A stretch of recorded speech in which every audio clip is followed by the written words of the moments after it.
so much, Wendy. And thank you all for joining today, especially during this time of quarantine where we may be especially focused on our jobs or where perhaps we have had a little blurb in the road and we're now looking for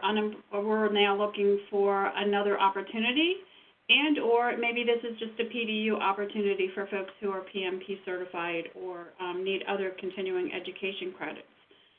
Organizational culture and project delivery is a topic that I thought about because of really my own personal experiences with my last few corporate positions. There's a saying out there that culture eats strategy for breakfast. So I want to start with that, and I'll repeat it again and just pause so that you can think about it for a second. Culture eats strategy for breakfast. And what I want to ask you is, does that resonate with your experiences in today's marketplace? I have 3 corporate scenarios. They're live examples, they're case studies that we'll go through today. I'll give you the attributes that describe each of those environments, and then we'll work our way around to saying, okay, based on these attributes, what is the outcome? And when you reflect on them, what kind of organization do you really want to work for? And is culture something that is important to you when you are looking for a job? So scenario 1 is you, in capital letters, matter. I am empowering you, and I am empowering you to be creative. There are no scripts here. We have a problem or a challenge that we're going to solution for. Go ahead and brainstorm. And to that end, as a leader in that organization, I'm going to encourage you to be collaborative and to communicate with your team. And teamwork matters to us here at this organization. It's not about I am working in silos. It's everybody within the team brings a different area of expertise, and it's teamwork that truly matters. It's teams that get things done. And yet, in that spirit of communication, we want that continuous communication feedback loop. We want to be adaptable. We want to be able to pivot quickly and therefore be successful in an agile environment. And we're always keeping a mind on continuous improvement. So no matter how well the project goes or how successful we believe we've been, there's always room for improvement because we always have our stretch goals. That's scenario 1. Scenario 2. I'm just telling you like it is. Do what I say. No, there's no strategy, so don't question what I'm telling you to do. Just do it. Strong political alliances and hierarchy matters because I'm the manager. I didn't say leader, because I'm the manager. This is how we're doing it in my department. We're working in silos. We don't have to cross-functionally communicate because we're going to win. And we're going to make it better for everybody, even though we're only thinking about ourselves in this department. Scenario 3, total lack of trust, micromanagement, no respect for one another. There's perceived employee freedom because those are the talking points, but the walk that everyone does, permeated through all organizational levels, is one of backstabbing. And again, they're working in silos.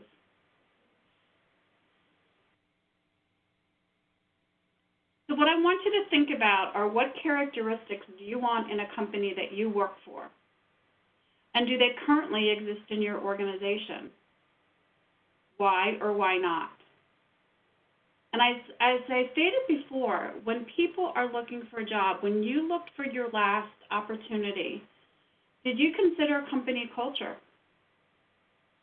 And even if you did, because I'm going to make an assumption that not a lot of people look for that when they're looking to find a skill set fit or a company that's close in proximity to where they live. But how did you assess, based on the hiring manager or your interview team, what the company culture is. Did you take people's words for it, or did you go out on Glassdoor and look at reviews, or what was your assessment process? And what is your ability to influence that culture once you get into it?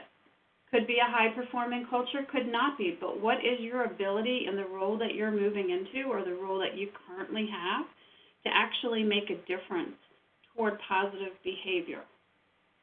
What is your overall sphere of influence? So, you know, just like families, no organization is a perfect ecosystem.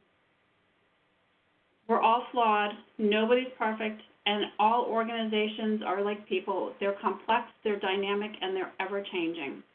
But what we want to explore today is what contributes to high-functioning environments and what sets projects up for successful delivery. So, of the scenarios that I gave, I described the attributes. I will share with you that 2 of them were actually Fortune 50 companies. One, as you can imagine, is a highly successful corporation with self-functioning teams. One is a failing sub-entity of a Fortune 10 company. And one is owned by venture capitalists, and they keep being acquired by other venture capitalist firms, and their time frame to go IPO, which their executive leadership team wants to do, no surprise, has been extended over and over. So, for those of you who have dialed into my webinars before, you know I'm kind of like a get back to basics, keep it simple type of person. And you know the book that was written about kindergarten and everything we really needed to know we learned when we were in kindergarten. So today we're going to go back to the beginning. And we're going to talk about workplace culture. What was our, in air quotes, workplace or school place culture in kindergarten?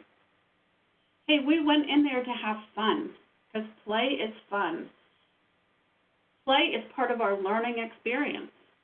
And as part of having fun, we didn't think about the safety involved in that. We were willing to take risks. The playground bell rang, and we were out there. We didn't make assumptions, and it was okay to fail because our kindergarten teacher and her aides were encouraging us to, it's okay, try it again, don't be afraid. So they were creating a safe environment for us, and it was okay for us to feel vulnerable. We probably got pass-fail, we didn't get grades. We got, instructions on report cards, or not instructions, but feedback on report cards about behaviors as much as we got them for did we stay in the lines or coloring. And we had a shared purpose. We were all going into school for the first time, and that shared purpose, whether or not we knew it. Hi there, hope you enjoyed that last clip. My name is Michael Maludis, and if you'd like to watch the full 60 minutes of that last webcast, while also gaining complete unlimited access to our entire library of IT learning, simply visit our subscribe page at greatpro.org/subscribe. Unlimited annual access is $199 per year, but if you use the coupon code LEARN to earn, you can drop that membership fee to just $149. That's less than $13 per month for unlimited access to over 1,000 hours of on-demand career development, covering the entire spectrum of IT management best practices, including business analysis and requirements, software development, quality and testing, risk management, process improvement, project management, and even digital transformation. But your membership doesn't just give you unlimited access to our vast learning library. You also get free access to our mobile app, as well as direct access to our network of over 300 of the world's leading IT consultants, all of whom are dedicated to putting practical knowledge at your fingertips so that you can learn more and earn more. I hope you will join me in becoming a member of the Great IT Professional and advancing your career with us. And if you're on YouTube, don't forget to hit that subscribe button above so that you get notified whenever we publish new free webcasts each week of the year. Thank you for your time, and best wishes for your continued success.